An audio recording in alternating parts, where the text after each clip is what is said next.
اب آپ اس مبارک سلسلے کا چوتھا حلقہ سماعت فرمائیں۔ بعض لوگوں کو بڑی غلطی لگتی ہے، وہ کہتے ہیں حضور کے بیٹوں کا نام شاید طیب بھی تھا اور طاہر بھی تھا۔ یہ طیب طاہر آپ کے بیٹوں کا نام نہیں تھا۔ بہت سارے لوگ بلکہ بڑے اچھے خاصے پڑھے لکھے لوگ جو ہیں وہ بھی حضور کے بیٹوں کے نام طیب طاہر لکھ دیتے ہیں، حالانکہ حضور صلی اللہ علیہ وسلم کے کسی بیٹے کا نام طیب اور طاہر نہیں تھا۔ آپ کا پہلا بیٹا القاسم تھا، دوسرا بیٹا عبداللہ تھا۔ عبداللہ کے لقب دو تھے، حضور اس کو طیب پکارتے تھے اور ماں اس کو طاہر پکارتی تھی۔ یہ آپ کا لقب تھا، نام عبداللہ تھا۔ اور ایک بیٹا حضور کا نام ابراہیم تھا، جو بی بی ماریا قبطیہ سے، جو مقوقس نے حضور کو ہدیہ بھیجا تھا، اس میں اس عورت سے پیدا ہوئی۔ اور قاسم جو ہے تقریباً وہ بھی 6-7 سال کی عمر میں فوت ہو گئے۔ عبداللہ بھی صغر سن میں فوت ہو گئے، اور ابراہیم جو ہیں وہ تو ابھی دودھ پینے کی عمر میں تھے کہ فوت ہو۔ اس لیے ایک صحیح حدیث مبارک میں ہے، حضور نے فرمایا ان لہ برزۃ فی الجنہ، میرے بیٹے کے لیے اللہ نے جنت میں بھی دایا کا انتظام کیا ہے، وہ جو دودھ پلاتی ہے۔ اور حضور نے یہ بھی فرمایا تھا کہ اگر میرے اوپر نبوت کا دروازہ بند نہ ہو جاتا تو شاید میرا بیٹا ابراہیم جو ہے یہ بھی اللہ کا نبی ہے۔ اتنی شان۔ اور آپ کی 4 بیٹیاں تھیں، سیدہ فاطمہ، سیدہ زینب، سیدہ رقیہ، سیدہ ام کلثوم رضوان اللہ تعالی علیہن اجمعین۔ یہ سب کے سب جو ہیں بی بی خدیجہ کی پتنی۔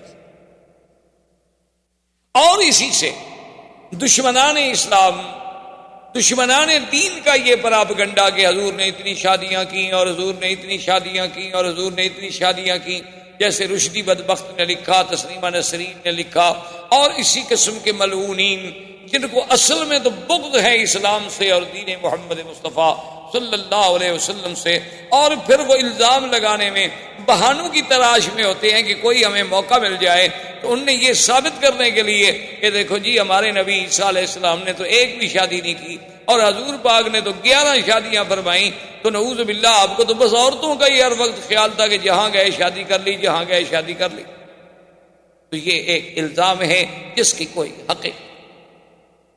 آپ خود اندازہ فرمائیں کہ آپ کے بچے کی عمر اگر 25 سال ہو تو آپ اس کے لیے 40 سال کی بیوی نہیں ڈھونڈتے۔ اور خاص طور پہ آپ تو ڈاکٹر ہیں ماشاءاللہ، پڑھے لکھے لوگ ہیں، سمجھدار ہیں، آپ دیکھ لیں کہ سرزمین مکہ کی گرمی ہو تو 40 سال کی عمر کے بعد عورت میں رہتا کون سی جوانی رہتی؟ چلو ٹھنڈے علاقے کی عورتیں تو پھر بھی بیچاری کچھ لمبی زندگی گزار لیں گی صحت کی، لیکن سرزمین مکہ کی گرمی ہو اور یہاں پر کھجور کی غذا ہو تو 40 سال کے بعد عورت میں باقی کیا رہ جاتا ہے کہ نعوذ باللہ اس کے لیے محض شہوانی جذبے سے شادی کی جائے، پھر آدمی کنواری لڑکی سے شادی کرے۔ اور حضور نے تو جب تک بی بی خدیجہ زندہ رہی 25 سال تک اور کوئی شادی نہیں، یعنی حضور صلی اللہ علیہ وسلم کی عمر 25 سال، زوجہ کی عمر 40 سال، اور حضور پھر 50 سال کی عمر پہ پہنچ گئے اور آپ نے کوئی شادی نہیں کی۔ تو جو جوانی کا حصہ تھا حضور کا وہ تو سارا بی بی خدیجہ کے ساتھ گزر گیا۔ تو جس سے ثابت ہوا کہ حضور کی کوئی شادی جو تھی دراصل وہ اپنے منشے سے نہیں تھی، بلکہ یہاں بھی میرے اللہ کی نگرانی تھی اور اللہ کے فیصلے تھے۔ اس لیے حضور صلی اللہ علیہ وسلم کی بعد میں شادی ہوئی بی بی عائشہ سے، بعد میں شادی ہوئی بی بی صفیہ سے، بی بی ام سلمہ سے، وہ بھی بوڑھی عورت تھی، بی بی سودا سے، وہ بھی بوڑھی عورت تھی۔ بی بی صفیہ سے کیوں ہوئی کہ خیبر کے سردار کی بیٹی تھی۔ سب لوگوں نے کہا کہ حضور سردار کی بیٹی ہے، اچھا ہے کہ اگر آپ نے کسی اور کو دینا ہے باندی بنا کے تو بہتر ہے اپنی باندی بنا لے تاکہ کچھ تو ان سرداروں کی عزت ہو جائے۔ تو حضور صلی اللہ علیہ وسلم نے اس بنا پہ شادی کی۔ اور پھر سب سے بڑی بات یہ ہے کہ جس نبی کے اٹھنے پہ سونے پہ بھی اللہ کا پہرا ہو، اس پیغمبر کی شادیاں منشاء خداوندی کے بغیر کبھی ہو سکتی؟ یہی وجہ تھی کہ جب سیدہ عائشہ صدیقہ رضی اللہ تعالی عنہا پہ تہمت لگی، منافقین نے تہمت لگا دی، تو حضور صلی اللہ علیہ وسلم نے بڑا لمبا واقعہ ہے، قرآن میں بھی موجود ہے، حضرت عمر سے پوچھا کہ عمر تمہاری کیا رائے ہے کہ بی بی عائشہ پہ تہمت لگا دی گئی ہے، میں اس کا کیا کروں؟ بی بی عائشہ کو چھوڑ دوں، طلاق دے دوں، کیا حل کروں؟ تو حضرت عمر نے کہا حضور پہلے تو یہ آپ کا داخلی معاملہ ہے، اس میں یہ حق نہیں ہے دخل دینے کا، لیکن اگر آپ سے رائے لیتے ہیں تو مجھے بھی اجازت ہے کہ میں آپ سے 1-2 باتیں پوچھ لوں، آپ ناراض تو نہیں ہوں گے؟ حضور نے فرمایا کہ نہیں۔ تو حضرت عمر نے پوچھا کہ یا رسول اللہ، بی بی عائشہ سے جو شادی ہے یہ آپ نے اپنے منشے سے کی ہے یا حکم خداوندی سے؟ حضور نے فرمایا کہ نہیں، اللہ کا حکم ہے، وہ تو جبریل اس کی تصویر لے کر بھی میرے پاس آئے تھے، یہ تو اللہ کا حکم ہے۔ تو اس نے کہا حضور ہمیں اپنے بیٹوں کے لیے اچھی لڑکی مل جاتی ہے، اللہ کو اپنے نبی کے لیے پاک لڑکی نہیں ملی، ایک غلط لڑکی ڈھونڈ لی اللہ نے آپ کے لیے، یہ تو پھر اللہ میں نقص ہوا، اور اللہ تو ہر نقص سے پاک ہے۔ اور اس کے بعد نے کہا حضور میرے مجھے ایک دوسرا سوال بتا دیں، پھر آپ کی مرضی جو فیصلہ کریں، آپ کے بدن مبارک پر یہ اڑتی ہوئی مکھی جو ہے گندی ہے بیٹھتی ہے؟ حضور نے فرمایا کہ نہیں۔ نے کہا حضور آپ پر اللہ گندی مکھی تو نہیں بیٹھنے دیتے، آپ کے بستر پر ناپاک عورت کو بیٹھنے دیں؟ فسریان رسول اللہ، حضور کا چہرہ کھل۔ حضور نے فرمایا عمر تمہاری رائے بڑی عجیب ہے، اور گھر پہنچی اور اللہ کا قرآن نازل ہو گیا بی بی عائشہ کی صفائی میں۔ تو اس لیے میرے کہنے کا مقصد یہ تھا کہ اگر صرف سیرت رسول کے اس پہلو پہ آپ غور کریں کہ حضور کی شادیاں کیوں ہوئیں، کب ہوئیں، کیا عمر تھی، تو آپ حیران ہو جائیں گے کہ یہ بھی سیرت کا ایک عظیم پہلو ہے جس کو دشمنوں نے حضور پر اعتراض کا ذریعہ بنا دیا۔ اللہ تبارک و تعالی آپ کو مجھے حضور کی سیرت پہ چلنے کی توفیق دے۔ اللہم صلی علی سیدنا محمد وعلی آل سیدنا محمد۔ برادران اسلام، دروس سابقہ میں ہم نے سیرت پاک صلی اللہ علیہ وسلم، سیرت سیدنا محمد مصطفیٰ حبیب کبریا صلی اللہ علیہ وسلم کے کچھ پہلوؤں پہ بات کی تھی۔ حضور صلی اللہ علیہ وسلم کی ولادت مبارکہ کا ذکر، پھر حضور صلی اللہ علیہ وسلم کی رضاعت مبارکہ، پھر آپ کا مکہ مکرمہ میں واپس تشریف لے آنا، عبد المطلب کی کفالت کا زمانہ، اور اس کے بعد پھر حضور صلی اللہ علیہ وسلم کا عبد المطلب کی موت کے بعد اپنے چچا ابی طالب کی کفالت میں آنا، اور ابی طالب کی کفالت کے زمانے میں ہی حضور صلی اللہ علیہ وسلم کا پہلا سفر، اور اس کے بعد حضور صلی اللہ علیہ وسلم کا تجارتی امور کے لیے شام کا سفر، اور اس میں میسرہ غلام سیدہ خدیجہ رضی اللہ تعالی عنہا کا مشاہدہ احوال رسول پاک صلی اللہ علیہ وسلم، اور اس سے متاثر ہو کر سیدہ خدیجہ رضی اللہ تعالی عنہا نے حضور صلی اللہ علیہ وسلم کو خود دعوت نکاح پیش کی، اور حضور صلی اللہ علیہ وسلم نے اس دعوت کو قبول فرما لیا، اور آپ کا پہلا نکاح جو ہے وہ سیدہ خدیجہ رضی اللہ تعالی عنہ سے سر انجام پایا۔ یہاں تک ہم نے باتیں عرض کی تھی۔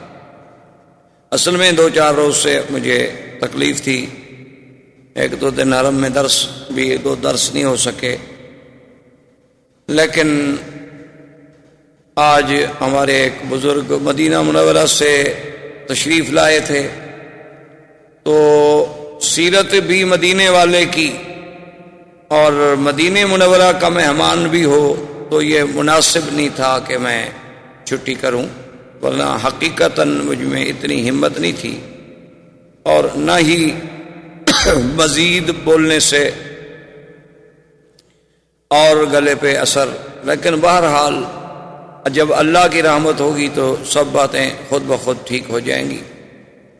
تو سیدہ خدیجہ الکبریٰ رضی اللہ تعالی عنہا دنیا کائنات میں وہ سب سے خوش نصیب خاتون ہیں، وہ سب سے خوش قسمت خاتون ہیں کہ جن کے مقدر میں سرکار دو عالم صلی اللہ علیہ وسلم کی زوجیت کا شرف آیا اور سب سے پہلے آیا۔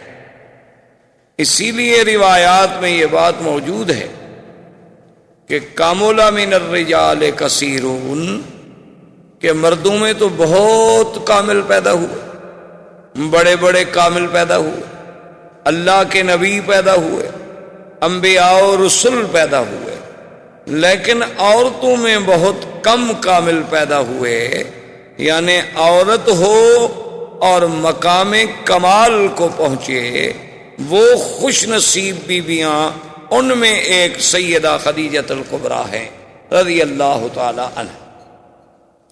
اسی طرح بی بی آسیہ، جنہوں نے فرعون کے گھر میں رہ کر بھی سیدنا موسیٰ علیہ السلام پہ اسلام لائیں، ایمان لائیں، اور اسی طرح بی بی مریم علیہ السلام جو سیدنا عیسیٰ علیہ السلام کی والدہ ہیں، اور اللہ نے انہیں بھی بہت بڑے شرف عظیم سے نوازا، اور اسی طرح اخت موسیٰ علیہ السلام، اور اسی طرح سیدہ عائشہ رضی اللہ تعالی عنہن اجمعین، یہ وہ خوش نصیب با کمال خواتین ہیں کہ جن کو اللہ نے مدارج کمال، مدارج جمال سے اور مدارج مقامات رفیع سے نوازا، کہ جن کا ذکر قرآن میں، حدیث پاک میں، لسان نبوت پہ آیا،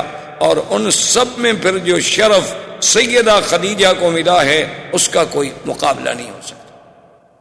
اسی لیے سیدہ خدیجہ رضی اللہ تعالی عنہا وہ خوش نصیب بیوی ہیں کہ حضور کی ساری اولاد مبارک، حضور صلی اللہ علیہ وسلم کی چاروں بیٹیاں، سیدہ فاطمہ الزہرا، سیدہ رقیہ، سیدہ زینب، سیدہ ام کلثوم، اور حضور کے بیٹے قاسم، عبداللہ۔ طیب اور طاہر جو ہے یہ لقب ہے، یہ الگ نام نہیں۔ طیب اور طاہر یہ لقب ہے حضور کے پیارے بیٹے عبداللہ کا۔ حضور پاک انہیں طیب کہہ کے پکارتے تھے، اور بی بی خدیجہ انہیں طاہر کہہ کے پکارتی تھی، ورنہ نام ان کا عبداللہ تھا۔ یہ بعض لوگوں کو بہت بڑی غلطی لگتی ہے، وہ سمجھتے ہیں کہ حضور کے بیٹوں کا نام طیب و طاہر ہے۔ یہ بات نہیں، حضور کے بیٹے کا نام قاسم ہے، دوسرے بیٹے کا نام عبداللہ ہے، اور تیسرے بیٹے کا نام ابراہیم ہے۔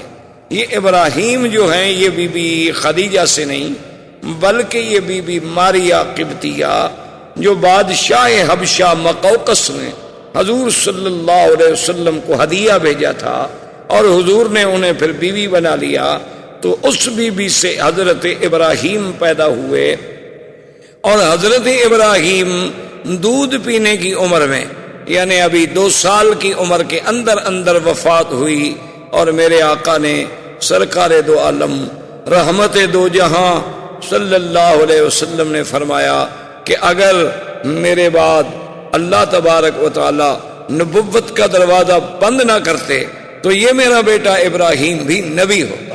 یعنی اتنا بڑا اعزاز ملا سیدنا ابراہیم کو۔ اور اس کے بعد حضور نے فرمایا کہ اللہ نے مجھے دکھلایا ہے کہ ان لہو مرضعہ فی الجنت، کہ جنت میں اللہ نے اس کی دودھ پلانے والی کا انتظام کیا ہے جو میرے بچے کو دودھ پلاتی ہے۔ تو اتنا بڑا اعزاز، تو یہ ساری اولاد جو ہے حضور کی وہ سیدہ خدیجہ الکبریٰ سے۔ اور اسی طرح سیدہ خدیجہ کے بارے میں سیدہ عائشہ صدیقہ بنت الصدیق رضی اللہ تعالی عنہ فرماتی ہیں کہ ما غرت علی احد من نساء رسول اللہ صلی اللہ علیہ وسلم، میں نے کسی عورت پہ اتنی غیرت کبھی نہیں کھائی جتنی بی بی خدیجہ پہ مجھے غیرت آتی تھی۔ تو ازواج مطہرات نے سوال کیا، انہوں نے کہا کہ یا امہات المؤمنین، آپ کو بی بی خدیجہ پہ غیرت کھانے کا کیا مطلب؟ حالانکہ بی بی خدیجہ تو آپ کی شادی سے بھی پہلے وفات فرما گئی، ان کی وفات تو مکہ مکرمہ میں ہو گئی اور آپ کی شادی مدینہ منورہ میں ہوئی۔ تو جب آپ نے اس بی بی کا زمانہ ہی نہیں دیکھا، چلو بیویوں میں ہوتا ہے، یعنی 2 شوقنوں میں اس قسم کا جلن ہو جاتا ہے، یہ نیچر ہے، فطرتی بات ہے، لیکن آپ نے تو اس بی بی کا زمانہ ہی نہیں دیکھا، تو آپ کو کیا تکلیف ہو؟ تو بی بی عائشہ فرماتی ہیں لکثرت ذکر رسول اللہ صلی اللہ علیہ وسلم، کہ میرے محبوب کا ہر وقت اس کا ذکر کرنا کہ ہاکذا قالت خدیجہ، ہاکذا فعلت خدیجہ، خدیجہ نے یہ کہا، خدیجہ نے یہ کہا، خدیجہ نے یہ کہا، خدیجہ نے یہ کہا۔ تو جب محبوب کی زبان سے کسی دوسرے کا نام سنوں تو غیرت تو آتی ہے. تو اس لیے مجھے بی بی خدیجہ رضی اللہ تعالی عنہا پہ سب سے زیادہ غیرت آتی تھی کہ جب حضور کو کوئی ہدیہ پہنچتا، کوئی چیز آتی، فرماتے کہ خدیجہ کی سہیلیوں کو بھیجو، فلاں خدیجہ کی بہن بنی ہوئی تھی اس کو بھیجو. تو ایک دن بی بی عائشہ جوش میں آ گئیں اور انہوں نے کہا کہ یا رسول اللہ صلی اللہ علیہ وسلم، ایک مدت بیت گئی، بی بی خدیجہ فوت ہو گئیں اور پھر وہ بیوہ عورت تھیں، ان کے آپ سے پہلے 2 شوہر تھے، دونوں شوہروں سے اولاد تھی، تو ایک بوڑھی عورت کو آپ اتنا یاد کرتے ہیں ہر وقت. فرماتے ہیں کہ خدیجہ نے یہ کہا، وغضب رسول اللہ صلی اللہ علیہ وسلم، حضور ناراض ہو گئے. حضور نے فرمایا عائشہ تمہیں پتا ہے تم لوگ تو اس وقت میرے پاس آئے ہو جب اللہ نے مجھے عزت دی، اللہ نے مجھے طاقت دی، اور خدیجہ نے اس وقت میرا ساتھ دیا جب اللہ کے سوا میرا کوئی نہیں تھا. تو خدیجہ کے تو مجھ پہ احسان ہے، میں کیسے خدیجہ کو بھول سکتا ہوں. تو خدیجہ محسنہ محمد مصطفیٰ ہے اور محسنہ اسلام ہے، اور اول من اسلمت، اور سب سے پہلے اسلام لانے والی ہستی سیدہ خدیجہ الکبریٰ رضی اللہ تعالی عنہا. اور آپ کا نکاح جو ہے وہ ابو طالب نے خطبہ پڑھا، اور اس پہ گواہی دینے والوں میں حضرت ابو بکر بھی موجود ہیں، اسد بن عزا بھی ہیں، اور سیدنا حمزہ بھی رضی اللہ تعالی عنہ. حضور صلی اللہ علیہ وسلم کے نکاح کے بعد سیدہ خدیجہ الکبریٰ سے آپ کا جو تعلق اور آپ کی جو مودت اور آپ کی جو حسن عشرت اور آپ کا جو حسن خلق، وہ ایک ایسا مثالی تھا کہ جس کی دنیا کوئی مثال نہیں پیش کر سکتی. اور اسی ضمن میں ایک بات یہ بھی ساتھ عرض کر دوں کہ بعض دشمنان اسلام، بعض دشمنان دین، خاص طور پہ یہودی صہیونی مستشرقین، ان کے بڑے بڑے قلمکار، بڑے بڑے رائٹر ان باتوں پہ مسلمانوں کو دھوکہ دیتے ہیں کہ دیکھو جی ان کے پیغمبر نے اتنی شادیاں کی اور اتنی نکاح کیے اور اتنی عورتیں رکھی، اور نعوذ باللہ ثم نعوذ باللہ، کہ یہ زبان ادا نہیں کر سکتی وہ الفاظ جو دشمنان دین الزام لگاتے ہیں. حالانکہ یہ بات سمجھ لیں کہ یہ محض الزام ہے. جیسے کہ ایک ہندو نے بھی ایک کتاب لکھی تھی رنگیلا رسول، جس کو غازی علم الدین شہید نے جسے قتل کیا تھا، اس بدبخت نے حضور صلی اللہ علیہ وسلم کے اسی کثرت ازواج، تعدد ازواج کو نشانہ بنایا تھا. اور اس دور میں جیسے رشدی نے حضور صلی اللہ علیہ وسلم کی ازواج کو نشانہ بنایا، اسی طرح اور بھی دنیا میں کئی ایسے لوگ ہیں جو یہودی الاصل ہیں، یہودی النسل ہیں، یا عیسائی ہیں، یا وثنی ہیں، یا ہندو ہیں. ایسے بدبخت پیدا ہوئے کہ جنہوں نے لوگوں میں یہ تاثر دیا کہ حضور پاک نے اتنی شادیاں کر لیں اور حضور کو تو بس یہی تمنا تھی، اور نعوذ باللہ آپ کی طبیعت کا میلان اسی طرف زیادہ تھا. تو اس بات کو سمجھیں کہ یہ محض الزام ہے. نمبر 1، سب سے پہلے تو آپ اس ماحول پہ غور کریں جس ماحول میں سرکار دو عالم پیدا ہو. یہ زیادہ شادیاں کرنا یہ کوئی نئی بات نہیں تھی. پہلے جتنے انبیاء گزرے ہیں، پہلے جتنے پیغمبر گزرے ہیں، ان میں بھی ایسے نبی گزرے جن کی 100 بیوی تھی، جیسے حضرت سلیمان علیہ السلام. اسی طرح اور انبیاء گزرے ہیں جن کی ان سے بھی زیادہ ازواج مطہرات. اور اس ماحول میں عام لوگوں کی بھی بیویاں ایک کے بجائے متعدد ہوتی تھیں. تو اس زمانے میں پہلی بات تو یہ ہے کہ یہ عقلاً اور رواجاً کوئی عیب نہیں تھا. اصل میں بعض چیزیں ایک ملک میں عیب ہوتی ہیں اور دوسرے ملک میں عیب نہیں ہوتی. مثلاً آج کل ہم انڈو پاک میں چونکہ ہندو تہذیب سے متاثر ہیں، ہمارے لوگوں نے ہندوؤں کے ساتھ مل کے زندگی گزاری، ان کا آپس میں ملنا جلنا رہنا سہنا، جس کا نتیجہ یہ نکلا کہ ہندو تہذیب کے اثرات جو تھے وہ مسلمانوں پہ آ گئے کہ ہمارے ہاں بھی دوسری شادی ایک جرم بن گئی، دوسری شادی کرنے والا مجرم بن گیا، اور دوسری شادی کرنا نعوذ باللہ ایک اتنا بڑا گناہ کا کام ہو گیا. اتنا بڑا جرم سمجھا گیا کہ اس کو برادری سے، قوم سے، قبیلے سے کاٹ دیا جاتا ہے کہ اس نے دوسری شادی کر لی اور اس نے دوسری شادی کر لی۔ حالانکہ آج بھی آپ دیکھیں عرب میں ایسے قبائل موجود ہیں جن کی 4 بیویاں ہیں، ایک گھر میں رہتی ہیں، ایک جگہ کھانا کھاتی ہیں، ایک سفرے پہ بیٹھ کے روٹی کھاتی ہیں، ایک جیسے کپڑے پہنتی ہیں اور ایک دوسرے کے بچوں کو سنبھالتی ہیں۔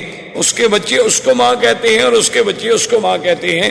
کوئی تضاد نہیں، کوئی تعارض نہیں، کوئی جھگڑا نہیں، کیونکہ ان پر ہندو کا غلبہ نہیں، اسلام کا غلبہ ہے، اور ہم پر تہذیب ہندوانہ کا غلبہ ہے، جس کی وجہ سے ہمارے ہاں دوسری شادی کرنا جو ہے وہ بہت بڑا جرم بن گیا۔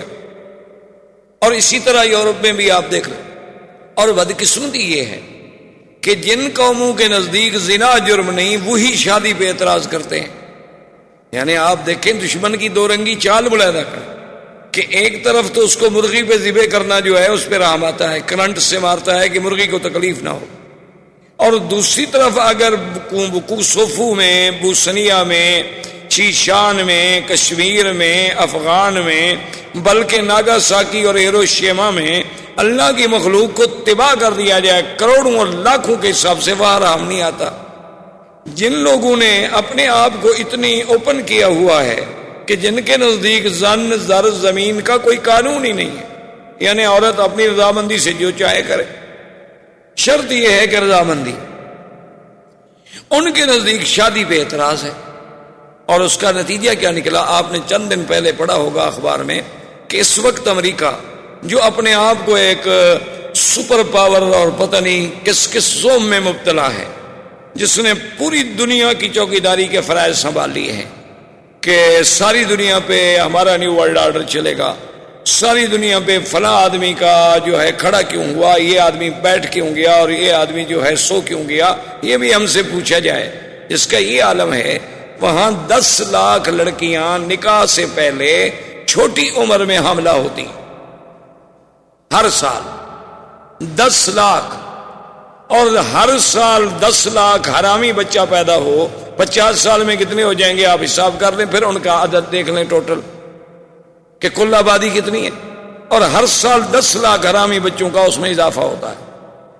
اس سے خود اندازہ کر لیں کہ وہ قوم جن کو اپنی نسل کا علم نہیں، اعتراض کرتے ہیں حضور صلی اللہ علیہ وسلم پر، یہ کتنی بڑی بدقسمت۔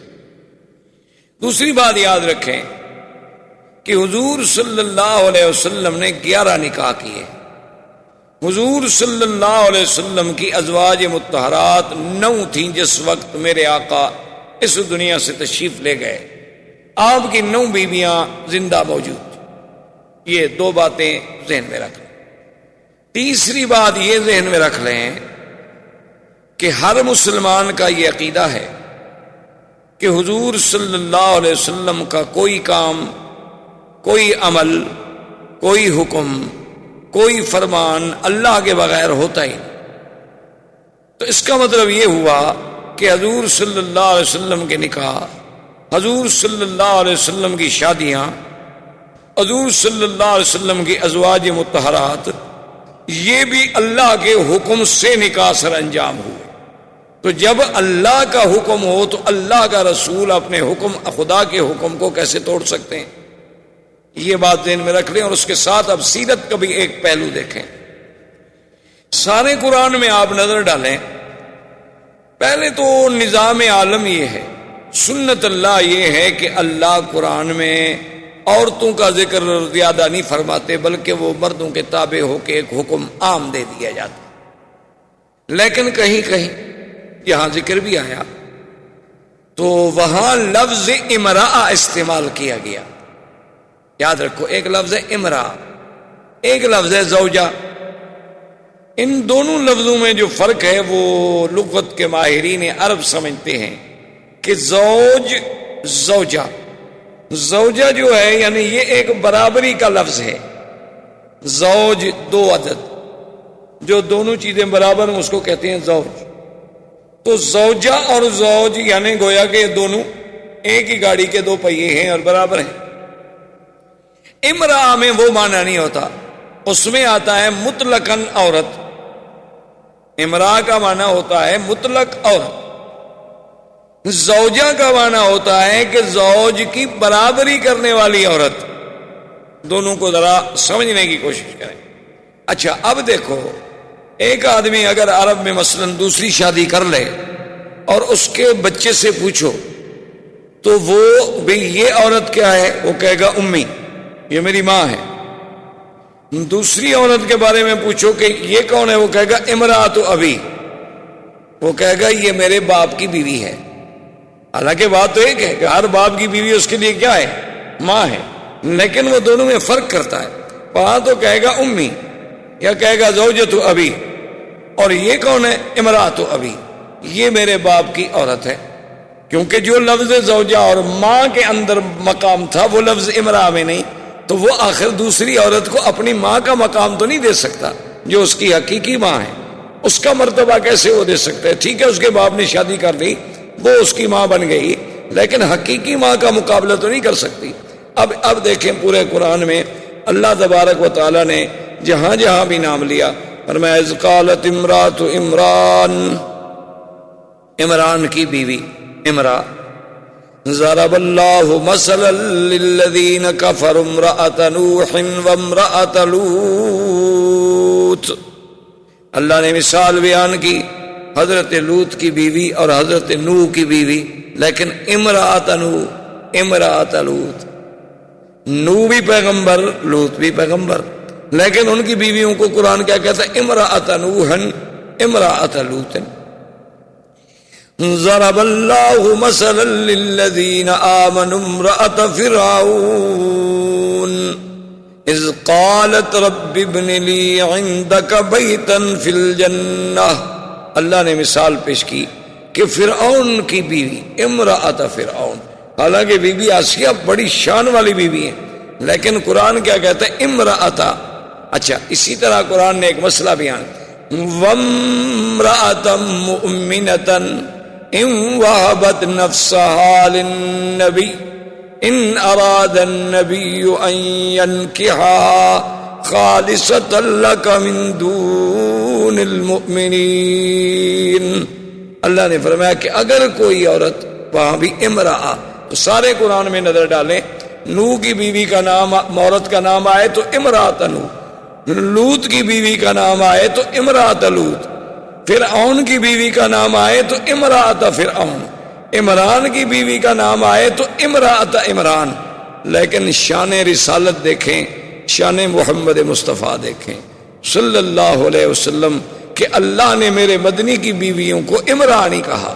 فرمایا یا ایھا النبی قل لازواجک وبناتک ونساء المؤمنین. میرے مدنی صلی اللہ علیہ وسلم، نبی پاک آپ، یا ایھا النبی قل لازواجک، ازواج زوج، کیوں حضور کے قریب لا رہے ہیں؟ حضور کی شان کی وجہ سے بیویوں کا شان بھی اونچا ہو گیا. جو چیز بھی میرے مدنی کے قریب آئی وہ بھی آسمانوں کو پہنچ گئی، اس کو بھی بلندی مل گئی، وہ بھی زوجہ کے یا نساء النبی. اللہ نے فرمایا میرے مدنی پاک کی بیویوں، لستن کاحد من النساء، یعنی آپ اندازہ فرمائیں کہ کیا خطاب ملا ہے زوج کا. تو یہ بھی سیرت کا ایک پہلو ہے کہ اللہ نے کسی نبی کی بیوی کو زوجۃ النبی نہیں کہا، صرف محمد الرسول اللہ صلی اللہ علیہ وآلہ آلہ وصحبہ وسلم کی بیویوں کو ازواج نبی کہا گیا. اب دوسری بات یہ یاد رکھیں کہ اگر کوئی دنیا میں آدمی محض خواہشات نفسانی کے لیے شادی کرے تو 25 سال کی عمر میں تو وہ کنواری لڑکی ڈھونڈتا ہے، کوشش کرتا ہے کہ مجھ سے کم عمر لڑکی ملے، یعنی میری عمر سے چھوٹی ملے. بلکہ آج کل آپ دیکھیں جن کے پاس یہاں بھی دولت ہے، پیسہ ہے، 70 سال بھی عمر ہو جائے وہ بھی چاہتے ہیں ہم چھوٹی لڑکی سے شادی کریں. کئی دفعہ ایسا ہوتا ہے کہ ایک آدمی کے ساتھ عورت ہوتی ہے تو آدمی یہ تصور کرتا ہے کہ شاید یہ اس کی بیٹی ہوگی، لیکن جب پوچھتا ہے تو وہ کہتے ہیں نہیں یہ تو میری بیوی ہے. تو یعنی آج کا بندہ بھی اگر وسائل ہیں تو وہ یہ چاہتا ہے کہ میری عمر 70 سال ہو تو بیوی مجھے 15 سال کی ملے، 20 سال کی ملے، 25 سال کی ملے، کیونکہ ہم پر خواہش نفس زیادہ غالب ہے. اور سرکار دو عالم محبوب رب العالمین، رحمت دو جہاں اور معصوم سیدنا محمد مصطفیٰ صلی اللہ علیہ وسلم، آپ دیکھیں گے 25 سال عین شباب کا کمال ہے، اور پہلی شادی کس سے ہوتی ہے؟ سیدہ خدیجہ الکبریٰ، جن کی عمر 40 سال۔ چلو 1 منٹ کے لیے ہم دشمنوں کی بات مان لیں کہ جی وہ تو ایک ضرورت تھی اور امیر عورت تھی اور سردار قبیلے کی عورت تھی، حضور کو اپنے تحریک چلانے کے لیے سرمایہ کی ضرورت تھی تو حضور پاک نے ایک عورت سے شادی کر لی، چلو اس کے بعد تو حضور فوراً اس کا مال لینے کے بعد اور شادی کر لیتے، لیکن حضور پاک نے 25 سال سے لے کر 50 سال کی عمر مبارک تک اور کوئی شادی نہیں کی، یعنی 25 سال صرف حضور پاک کے گزرے تو سیدہ خدیجہ کے ساتھ، جو ایک بوڑھی عورت ہیں، 40 سال کی عمر رسیدہ ہیں، پہلے 2 مردوں کی بیوی رہ چکی ہیں، تو سمجھ آیا کہ حضور کا خواہشات نفسانی کا تو کوئی مسئلہ ہی نہیں تھا۔ اور پھر حضور صلی اللہ علیہ وسلم کا اپنے وجود مبارک پر اتنا اللہ نے انہیں کنٹرول عطا فرمایا تھا کہ بی بی عائشہ فرماتی ہیں کہ جب چاہو حضور کو دیکھو روزے رکھ رہے ہیں تو معلوم ہوتا تھا کہ افطار ہی نہیں کریں گے، اور افطار کر لیا تو معلوم ہوتا تھا روزے بھی نہیں رکھیں گے، اور کبھی دن میں بھی روزہ، رات میں بھی روزہ، دن میں بھی روزہ، رات میں بھی روزہ۔ اچھا، اور بیویوں پہ نظر ڈالیں، بی بی ام سلمہ پہ نظر ڈالیں، بی بی سودا پہ نظر ڈالیں، جن کے بڑھاپے کا یہ عالم تھا کہ انہوں نے کہا کہ یا رسول اللہ ہمیں تو اب کوئی خواہش ہی نہیں ہے، لہذا ہمارا دن جو ہے وہ بی بی عائشہ کو دے دیا جائے، یعنی وہ بھی بوڑھی عورت ہے۔ اچھا، اصل وجہ کیا تھی شادیوں کی؟ اس میں اللہ کی حکمت تھی۔ بی بی زینب سے کیوں شادی ہوئی؟ تاکہ جاہلیت کی رسم ٹوٹے۔ جاہلیت میں ایک رسم تھی کہ جس کو کہہ دیتے تھے کہ یہ میرا بیٹا ہے، زبانی بیٹا بنا لیتے، تو اس بیٹے کی بیوی کو بھی وہ حقیقی بیٹے کی بیوی کے برابر سمجھتے تھے کہ اس سے بھی نکاح حرام ہے۔ کیوں؟ یہ بیٹا جو ہم نے کہہ دیا، تو اللہ پاک نے اس قانون کو توڑا کہ یہ رسم جاہلیت ہے، صرف بیٹا کہہ دینے سے کوئی بیٹا نہیں بن جاتا۔ اب حضرت زید رضی اللہ تعالی عنہ، جنہیں حضور نے اپنا بیٹا بنایا اور جن کو سارے صحابہ کہتے تھے زید بن محمد صلی اللہ علیہ وسلم، یہ زید کون ہے؟ اصل میں یہ زید بن حارثہ۔ ان کو راستے میں کسی نے پکڑ لیا۔ قبیلے آتے ہیں نا، سفر کرتے ہیں، راستے میں قبیلے والوں نے پکڑ لیا، مکے میں آ کے بیچ دی کہ یہ غلام ہے، حالانکہ وہ بیچارے غلام نہیں تھے۔ بک گئے جب، تو پھر بی بی خدیجہ نے خریدا، تو اب یہ غلام بن گئے بی بی خدیجہ کے۔ تو جب سرکار دو عالم صلی اللہ علیہ وسلم کی شادی ہوئی تو بی بی خدیجہ نے زید کو دیا حضور کے حوالے کہ آپ آج کے بعد میرے غلام نہیں ہوں گے بلکہ غلام ہوں گے محمد مصطفیٰ کے، اور آپ نے حضور صلی اللہ علیہ وسلم کی خدمت کرنی ہے۔ حضرت زید حضور کے اتنے قریب آئے، اتنی خدمت کی، حضور نے خوش ہو کے انہیں اپنے بیٹے کا لقب دے دیا اور فرمایا کہ زید تم غلام نہیں، تم میرے بیٹے ہو۔ تو لہذا لوگوں نے بھی انہیں زید بن محمد صلی اللہ علیہ وسلم کہہ کے پکارنا شروع کیا۔ اب اللہ کی شان دیکھیں کہ ان کے والد حارث وہ جناب تلاش کرتے کرتے کرتے کرتے مکے میں پہنچ گئے، اور انہیں پتہ لگا کہ تمہارا بیٹا تو یہاں موجود ہے زید۔ انہوں نے جا کے زید کو پکڑا، جب پکڑا تو پہچان لیا، آخر بیٹا بیٹا ہوتا ہے۔ انہوں نے کہا کہ بیٹا میں تو مدت ہو گئی تمہیں ڈھونڈتے ڈھونڈتے، باپ ہے، اولاد تو بڑا ایک سب سے بڑی کمزوری ہے انسان، یعنی اللہ تبارک و تعالی رحمت فرمائے انما اموالکم و اولادکم فتنہ، اولاد اور مال جو ہے سب سے بڑی آزمائش۔ تو بڑی محبت کے ساتھ ملے اور نے کہا کہ اچھا ہوا تم مجھے مل گئے اور تم مہربانی کرو میرے ساتھ چلو، اور وہ حضور کی خدمت میں حارثہ، انہوں نے آگے عرض کیا کہ یا محمد صلی اللہ علیہ وسلم یہ میرا بیٹا ہے زید، یہ غلام نہیں ہے، ہم تو پیچھے بڑے آزاد قبیلے کے لوگ ہیں، اس میں غلامی کوئی نہیں، یہ تو سفر کر رہا تھا، قبیلے والوں نے ظلم کیا، پکڑ لیا، مکے میں آ کے بیچ دیا، اور اب مجھے پتہ چلا ہے کہ یہ آپ کا غلام ہے، مہربانی کریں آپ اس کو اجازت دیں کہ یہ میرے ساتھ واپس جائے، آخر میرا بیٹا ہے۔ حضور پاک صلی اللہ علیہ وسلم نے فرمایا کہ حارثہ ہم اس میں انصاف کریں گے، ہم کسی کے ساتھ زیادتی نہیں کریں گے۔ بات اتنی ہے کہ نخیر زید، ہم زید کو خیار دے دیتے ہیں اور اختیار دے دیتے ہیں کہ زید جہاں چاہے چلا جائے، اگر ہمارے پاس رہنا چاہتا ہے تو ہمارے پاس رہے، اگر اپنے والد کے ساتھ جانا چاہتا ہے، ورنہ تو ہم آپ کا کوئی حق نہیں، کیونکہ ہم تو خرید چکے ہیں۔ تو حارثہ بڑے خوش ہو گئے، انہوں نے کہا جی بالکل ٹھیک ہے، ماشاءاللہ الحمدللہ، یہی تو میں چاہتا ہوں۔ اور انہوں نے زید کو سمجھایا، قائل کرنے کی کوشش کی کہ بیٹا تمہیں لاکھ پیار ملے لیکن یہاں تو غلام ہی رہو گے نا، اور جب تم واپس جاؤ گے اپنے قبیلے میں تو تم ایک آزاد، ایک احرار اور حر کی حیثیت میں ہوگے۔ اس نے کہا کہ ابا جان بات سن لیں کہ خدا کی قسم ہے میں تو دنیا کی بادشاہی جو ہے وہ بھی محمد مدنی کی غلامی پہ چھوڑ سکتا ہوں، میں تو ساری دنیا کو چھوڑ سکتا ہوں لیکن محمد عربی کو نہیں چھوڑ سکتا، میں اپنے باپ کو بھی چھوڑ سکتا ہوں، میں اپنا قبیلہ بھی چھوڑ سکتا ہوں، واللہ لا نترک محمدن، خدا کی قسم ہے میں محمد پاک کو کبھی نہیں چھوڑوں۔ تو اب حضور نے فرمایا کہ بھائی ہم زیادتی اور زبردستی جو ہے وہ زید پر بھی نہیں کر سکتے، اس کی مرضی ہے۔ تو اتنا پیارا زید، اس کی شادی بھی حضور نے خود کی بی زینب سے، اور بڑا لمبا واقعہ ہے، بہرحال وہ شادی نہ نبھ سکی، طلاق ہو گئی۔ اللہ تبارک و تعالی نے یہ چاہا کہ اب حضور کی شادی بی زینب سے ہو تاکہ یہ رسم جاہلیت ختم ہو جائے کہ بھئی زبانی بیٹا زبانی بیٹا ہوتا ہے اور حقیقی بیٹا حقیقی بیٹا ہوتا ہے۔ یہ کیا بات ہے کسی کو کوئی کہہ دے کہ میرا بیٹا ہے تو بس بیٹا ہو جائے گا وہ۔ اور پھر شادی کا انجام بھی دیکھیں اور کمال بھی دیکھیں۔ حضور نے پیغام بھیجا بی زینب کو اپنے نکاح کے لیے، ویسے بھی حضور کی پھوپھی کی بیٹی تھی اور زید کی طلاق کی وجہ سے وہ دل شکستہ بھی تھی۔ حضور نے جب پیغام بھیجا، اس زمانے کی بیویوں کی بھی شان نرالی، تو بی بی نے جواب یہ بھیجا، اس نے کہا کہ بات یہ ہے کہ حضور پاک سے تو اعلیٰ افضل اجبل اکمل دنیا میں کوئی اللہ کی مخلوق میں پیدا ہوا ہی نہیں اور نہ ہوگا، لیکن میں شادی نہیں کر سکتی، استخیر ربی، میں اپنے اللہ سے جب تک مشورہ نہ کر لوں میں جواب نہیں دے سکتی ہاں میں یا نہ میں استخارہ کروں گی۔ اور استخارے کا معنی یہ ہوتا ہے کہ ہم اللہ سے پوچھ رہے ہیں کہ اللہ میاں یہ کام کریں یا نہ کریں، تو استخارے میں جو بات ہوگی میں پھر جواب۔ آدمی واپس آ گیا، اس نے آ کے یہ جواب دیا، اللہ نے قرآن نازل کیا۔ بی بی زینب کہتی ہیں کہ ما لبث الا قلیلا، تھوڑا سا وقت گزرا تھا کہ میں حیران ہوئی کہ حضور میرے گھر میں آئے اور بغیر کچھ اندر تشریف لے آئے، اجازت بھی نہیں لی، اذن بھی نہیں مانگا۔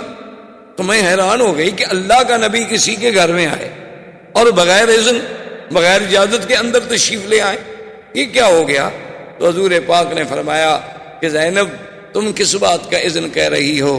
اللہ نے قرآن نازل کر دیا ہے کہ فلما قضى زید منها وطرا زوجناکها لکی لا یکون علی المؤمنین حرج، کہ محمد پاک ہم نے تمہارا نکاح عرشوں سے کر دیا۔ تو اس لیے بی بی زینب کہا کرتی تھی باقی بیویوں سے کہ تم کس بات پہ میرا مقابلہ کرتی ہو؟ تمہارے نکاح تو ماں باپ نے کیے اور تمہارے نکاح زمین پہ ہوئے، یہ تو میں ہی ایک عورت ہوں جس کا نکاح اللہ نے کیا اور عرش پہ ہوا۔ تو اب بتائیں جناب، یہ نکاح اللہ کے حکم سے ہوا، اس میں حضور صلی اللہ علیہ وسلم کی تمنا کا، بلکہ حضور تو چاہتے تھے کہ یہ نہ ہو، حضور تو یہ چاہتے تھے کہ زید طلاق نہ دے، یہ رشتہ قائم رہے، لیکن اللہ کے حکم سے رشتہ ہوا۔ اسی طرح آپ دیکھ لیں بی بی صفیہ، جب خیبر فتح ہو گیا اور اللہ نے مسلمانوں کو غلبہ دیا، یہودی زیر نگیں آ گئے، انہوں نے جزیہ دینا طے کر لیا، خیبر کے تمام قلعے فتح ہو گئے، تو بی بی صفیہ جو ہیں یہ خیبر کے سردار کی بیوی تھیں اور ایک بہت بڑے سردار کی بیٹی تھی، بہت بڑے سردار کی بیٹی تھی۔ وہ مال غنیمت میں جب آئیں تقسیم میں، حضرت دہیا حضور صلی اللہ علیہ وسلم کے صحابی ان کے حصے میں آ گئے۔ تھوڑی دیر کے بعد کچھ صحابہ حضور کی خدمت میں آئے، انہوں نے کہا کہ یا رسول اللہ صلی اللہ علیہ وسلم، اللہ نے ہمیں عزت دی، غلبہ دیا، نصرت دی، فتح دی، بہرحال یہودی کچھ بھی ہوں اہل کتاب تو ہیں، اور پھر وہ اس وقت ختم ہو گئے، ان کی قوت ختم ہو گئی، مدینے سے نکال دیے گئے، خیبر میں آئے، خیبر میں ذلیل ہو گئے، مسلمانوں کے باج گزار بن گئے، لیکن صفیہ ایک بہت بڑے سردار کی بیٹی، بہت بڑے رئیس کی بیٹی، اور ایک بہت بڑے سردار کی بیوی. اگر آپ اس سے خود شادی فرما لیتے تو کم از کم ان کی شان رہ جاتی, ان کی دلجوئی ہو جاتی, اور یہی بات جو ہے شاید ان کے اسلام میں آنے کا ذریعہ بن جاتی.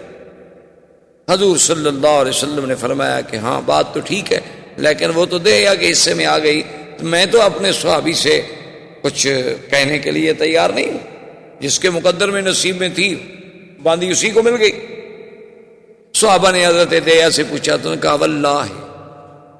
اب دیکھیں سارا سلسلہ قدرت کی طرف سے. انہوں نے کہا واللہ, انہوں نے کہا خدا کی قسم ہے میں نے تو اس وقت تک بی بی صفیہ کو دیکھا ہی نہیں, باوجود اس کے وہ میرے حصے میں آ گئی, لیکن میں نے تو نظر ہی نہیں پڑی. اگر حضور چاہتے ہیں تو میرا تو اپنا جسم و جان قربان ہے, چاہے جائے کہ ایک جاریہ, ایک غلام لڑکی جو مجھے ملی ہے میں حضور کے لیے قربان نہ کر سکوں, یہ کوئی بات ہے. تو بہرحال حضور صلی اللہ علیہ وسلم نے اس وجہ سے شادی کی. اب اس بات کو دیکھیں کہ جب شادی ہو گئی تو بی بی صفیہ کے چہرے پر ایک نشان, تو سرکار دو عالم رحمت للعالمین حبیب کبریا حضرت محمد مصطفیٰ صلی اللہ علیہ وسلم, آپ نے ایک دن پوچھا کہ صفیہ ما ھذا, یہ کیا نشان؟ اس نے کہا حضور نہ پوچھیں تو اچھا ہے.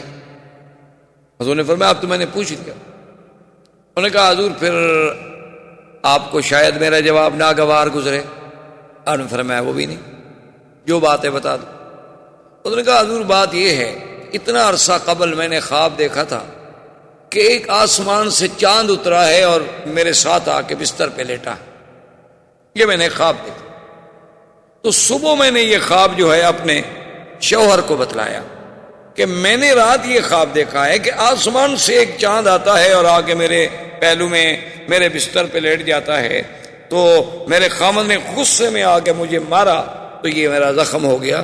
اس نے کہا اچھا حل تریدین ازواجک بمحمد, یہ خواب تم اس لیے دیکھ رہی ہو کہ تم محمد مصطفیٰ کی بیوی بننا چاہتی ہو, حالانکہ وہ تو یہودی.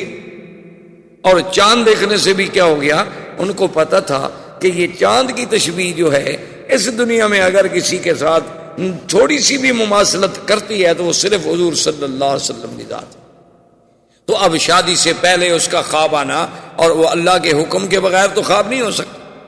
اسی طریقے سے آپ دیکھیں بی بی صفیہ کے علاوہ اور بی جو ہے سیدہ حفصہ, اسی طریقے سے حضور صلی اللہ علیہ وسلم کی جتنی بیویاں, بی بی میمونہ, یہ جو آپ مدینہ منورہ جاتے ہیں نا نوریہ کے قریب جن کا مزار ہے, یہ وادی صرف ہے, یہ بی بی میمونہ یہاں سے ہیں. اور ان کا بھی عجیب بات ہے کہ ولدت بالصرف ونکحت بالصرف وتزوج بها بالصرف وماتت بالصرف, کہ بی بی پیدا بھی اسی علاقے میں ہوئی, نکاح بھی اسی جگہ ہوا, حضور نے بی بی بھی اسی جگہ بنایا, اور پھر موت بھی اسی جگہ آئی اور دفن بھی اسی جگہ ہوئی. اسی طریقے سے آپ دیکھ لیں حضور صلی اللہ علیہ وعلا آلہ واصحابہ وسلم کی ایک بی بی ہیں جویریہ. یہ جویریہ جو ہیں یہ نضر ابن حارث کی بیٹی ہیں. نضر ابن حارث جو ہیں یہ بنی المصطلق کا بہت بڑا سردار ہے. اس نے حضور کے خلاف جنگ کرنی چاہیے, حضور نے حملہ کیا, فتح ہو گئی, شکست کھا گیا, اور یہ بیوی جو تھی یہ حضور صلی اللہ علیہ وسلم کے پاس آئیں. تو حضور صلی اللہ علیہ وسلم کو عرض کیا گیا حضور کہ نضر ابن الحارث ٹھیک ہے آپ کا دشمن ہے, لیکن وہ بن المصطلق کا ایک بہت بڑا سردار, اور یہ سردار کی بیٹی, اگر یہ آپ کے گھر میں آ جائے تو تالیف قلب ہو جائے گی. حضور صلی اللہ علیہ وسلم نے قبول کیا. تو بی بی عائشہ فرماتی تھی کہ اس بیوی جیسی, بی بی جویریہ جیسی عورت خوش قسمت میں نے کوئی نہیں دیکھی. تو لوگوں نے پوچھا کہ بی بی وہ کیسے؟ انہوں نے کہا کہ جب حضور نے شادی کر دی تو جس صحابی کے گھر میں کوئی بی بی باندی بن کے, کنیز بن کے ملی تھی اسی خاندان سے, فَآتَقُوهُمْ فَأُوتِقَتْ مِئَةُ امْرَأَةٍ, انہوں نے کہا, سب نے کہا بھی آزاد کر دو, اب تو ان کا حضور سے رشتہ ہو گیا. حضور کے رشتہ داروں کو ہم گھر میں غلام بنا کے کیسے رکھیں, کنیز بنا کے کیسے رکھیں؟ تو اس بیوی کی وجہ سے 100 لڑکی کو آزادی ملی. تو اس جیسی خوش قسمت بیوی کیسے ہو سکتی؟ بی بی ام حبیبہ ابو سفیان کی بیٹی, پہلا خاوند جب فوت ہو گیا, حضور صلی اللہ علیہ وسلم سے شادی ہوئی تو ایک ایک نکاح پہ آپ نظر دوڑائیں، ایک نکاح میں بھی حضور صلی اللہ علیہ وسلم کی خواہش نفسانی یا حضور صلی اللہ علیہ وسلم کی تمنا آپ کو نظر نہیں آئے گی، بلکہ اللہ کا احکام، اسلام کا پھیلانا، دین اسلام کی قوت کا ذریعہ بننا، اور وہ دین جس نے قیامت تک چلنا ہے۔ حضور کی داخلی زندگی کے بارے میں ہمیں کون خبر دیتا؟ یعنی خارجی زندگی تو صحابہ کے سامنے ہے، لیکن حضور کی داخلی زندگی، حضور کے گھر کی زندگی، حضور کی نیند، حضور کی تہجد، حضور کا رات کا پڑھنا، حضور صلی اللہ علیہ وسلم کا گھروں میں بیٹھنا، حسن معاشرت، یہ ساری چیزوں کا سبق کون دے سکتا تھا؟ تو اس لیے اللہ کو منظور یہ تھا کہ حضور صلی اللہ علیہ وسلم کی تعدد ازواج ہوں، تاکہ یہ بھی ایک ذریعہ بنے دین مصطفیٰ صلی اللہ علیہ وسلم کو پورے عالم میں پھیلنے۔ اور پھر عدل دیکھیں، اللہ نے ہر مسلمان مرد کے لیے 4 بیویوں کی اجازت دی کہ ہر آدمی 4 بیویاں کر سکتا۔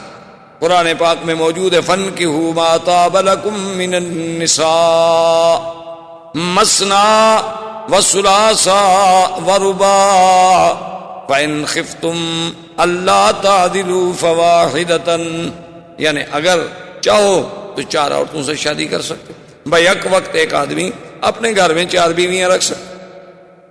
اچھا، اب اگر فرض محال ایک بیوی مر جائے، 3 ہو گئی، تو پھر چوتھی شادی اور کر سکتا۔ 2 بیویاں مر جائیں تو اب 2 شادیاں اور کر سکتا ہے۔ فرض محال خدا نہ کرے جھگڑا ہو گیا، اس نے ایک بیوی کو طلاق دے دی، تو پھر 3 بچ گئی، تو اب ایک اور بیوی کر سکتا ہے۔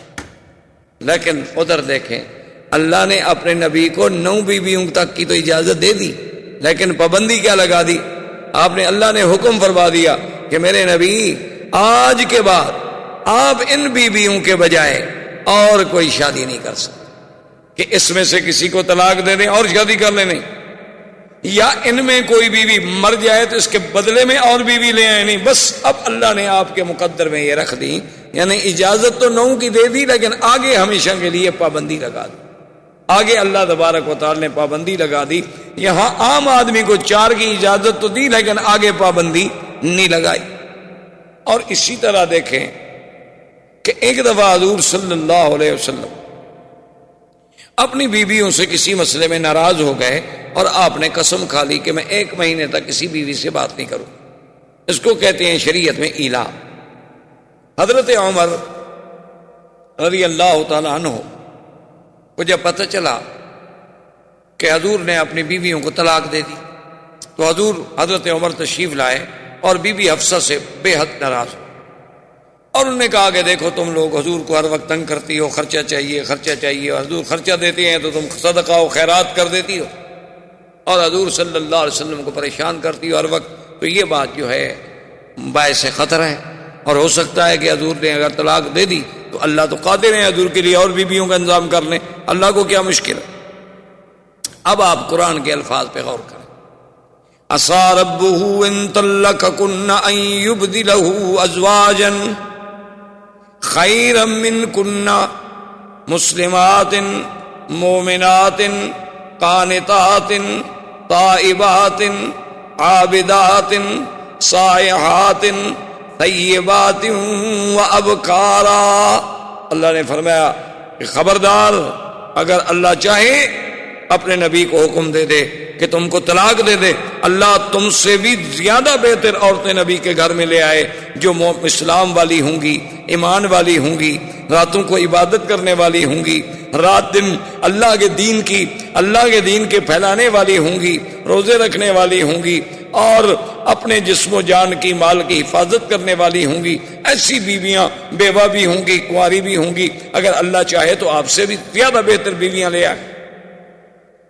اب مسئلہ سمجھیں، علماء نے لکھا ہے کہ اللہ کے نبی نے کسی بیوی کو پھر طلاق نہیں دی، اور اللہ نے یہ بھی حکم کر دیا کہ حضور اب یہ آپ کی بیویاں ہیں، ان کے بجائے اور تبدیل بھی نہیں ہو سکتی۔ تو علماء نے یہیں سے نقطہ نکالا کہ ان بیویوں سے اور کوئی بیویاں اچھی ہوتی تو اللہ بدل دیتے، چونکہ ان سے اور اچھی کوئی کائنات میں اور پیدا ہی نہیں ہوئی تھی، تو اس لیے اللہ نے بدلی ہی نہیں، ورنہ اللہ چاہتے تو ان سے اچھی ہوتی، تو اللہ تبارک و تعالیٰ اور بدل دیتا. اچھا پھر دیکھیں قرآن کیا کہتے ہیں, طیبات و ابکارا, بیوہ اور کنواریاں. انہوں نے کہا یہی ترتیب دیکھ لو کہ پہلے شادی حضور کی بیوہ سے ہے اور کنواری کی بعد میں ہے, تو اللہ نے بیوہ کا پہلے ذکر کیا, کنواری کا بعد میں ذکر کیا, تو جس سے اشارہ ہوا کہ میرے نبی یہ ہم نے آپ کے لیے چن لی ہیں, یہ مسلمات بھی ہیں, مومنات بھی ہیں, قانتات بھی ہیں, تائبات بھی ہیں, عابدات بھی ہیں, سائحات بھی ہیں, ان سے اچھی بیویاں دنیا میں نہیں. تو یہ ساری تو پھر اللہ نے چن کے نبی کے لیے فیصلہ کیا. اس میں حضور کی ذات پہ اتہام لگانے کی یا حضور صلی اللہ علیہ وسلم کی ذات پہ حملہ کرنے کی کسی کو کیوں, ما سوا اپنی گمراہی کے یا اپنی بدباطنی کے, اور کوئی اس میں وزن یا حقیقت یا دلیل کوئی.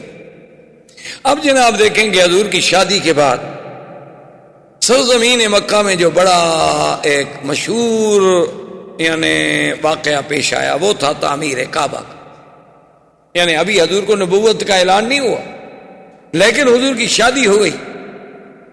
حضور صلی اللہ علیہ وسلم کی زندگی میں آپ کے عین شباب میں کعبۃ اللہ کی تعمیر کا فیصلہ ہوا. دار الندوہ میں تمام مشرکین کے سردار اکٹھے ہوئے اور انہوں نے فیصلہ کیا کہ بھئی کعبہ شریف بہت بوسیدہ ہو گیا ہے, اس کی تعمیر دوبارہ ہونی, اور اس کی تعمیر جو ہے, اب مسئلہ یہ تھا کہ حضرت ابراہیم علیہ السلام نے کعبے کی تعمیر کی تھی پتھروں سے جیسے آپ کے سامنے, اور مکے والے لوگ جو تھے وہ پتھروں کی تعمیر جانتے ہی نہیں تھے.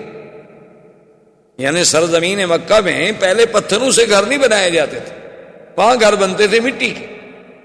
جیسے آپ نے دیکھا نا اپنے دیہاتوں میں, آپ جانتے ہیں نا, مٹی کی کچی کی دیواریں کھڑی کر کے اوپر چھپر سے ڈال دیا, گھر بن گیا. تو اسی طرح سے مشرکین مکہ کے لیے ایک مسئلہ یہ تھا کہ بھی خدا کا گھر تو بنائیں, لیکن سوال یہ ہے کہ یہ پتھروں کی تعمیر ہم کیسے کریں, اور اگر پتھروں کی تعمیر ہم کریں تو پھر فاصلہ چھت کا بہت بڑا ہوگا, اس کے لیے لکڑی, شیتیر اور کڑیاں اور یہ کہاں سے لے آئیں. خیر اتفاق ایسا ہوا کہ ایک سفینہ آیا, کشتی آئی بہت بڑی مال بردار, وہ جدے کے قریب آ کے خشکی پہ چڑھ گئی اور ٹوٹ گئی.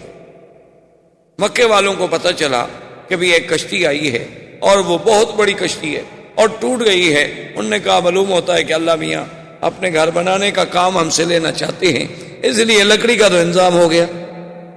اب انہوں نے کہا بھی چلو لکڑی بھی وہاں سے ہم خرید لیتے ہیں, لیکن بنائے گا کون. تو چند دنوں میں خدا کی شان ہے کہ ایک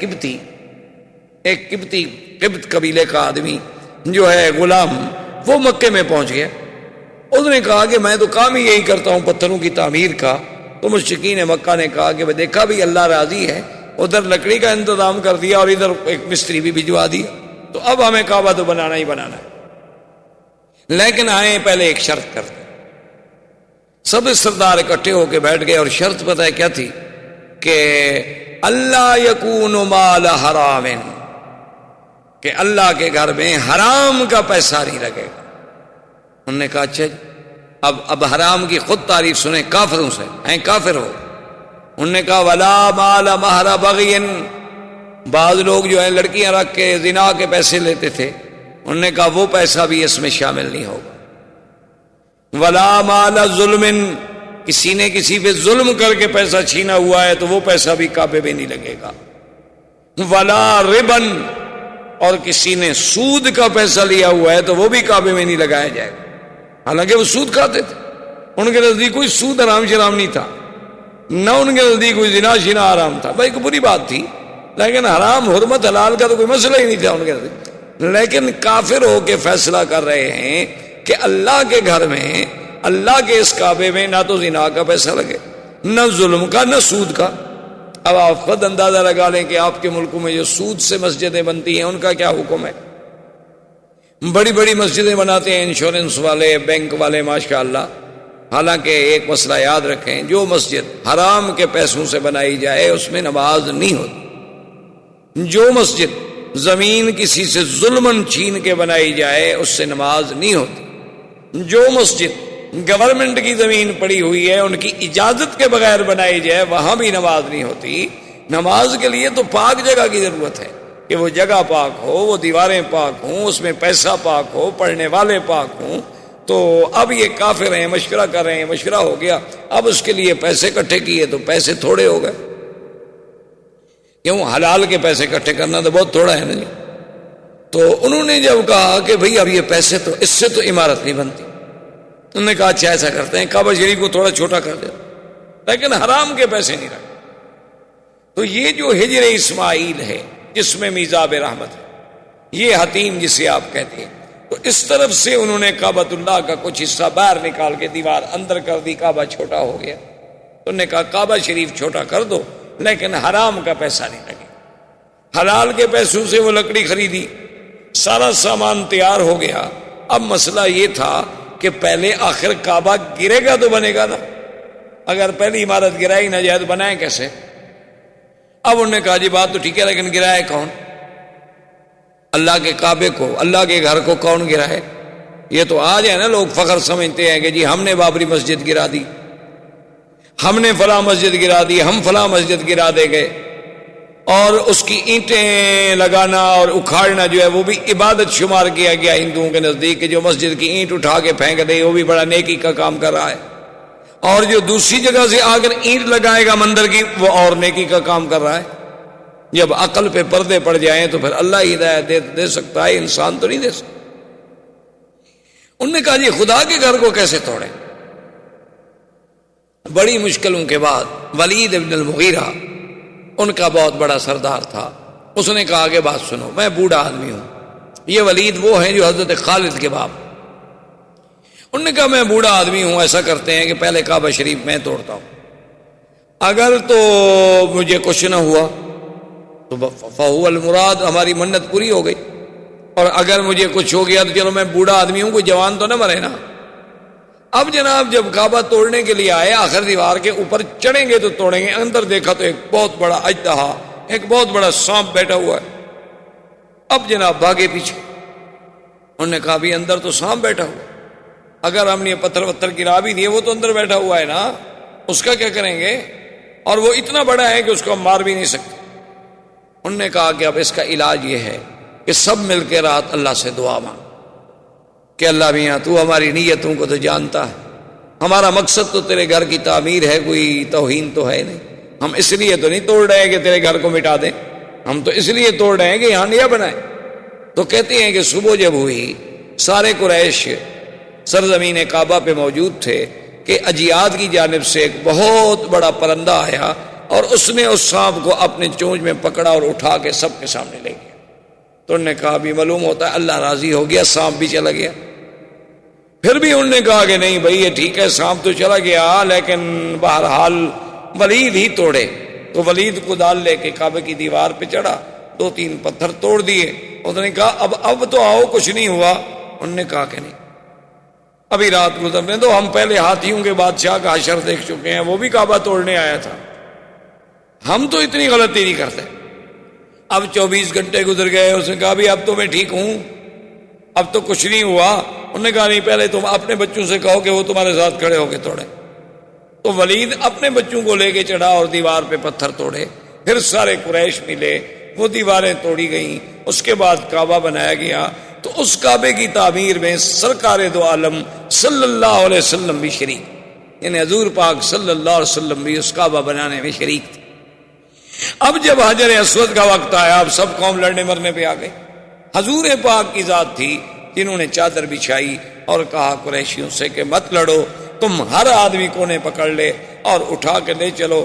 جب کعبہ کے قریب آئے، حضور نے فرمایا تمہارا کام ختم ہو گیا، اب کعبۃ اللہ میں یہ پتھر جو ہے میں اپنے ہاتھ سے لگاؤں گا۔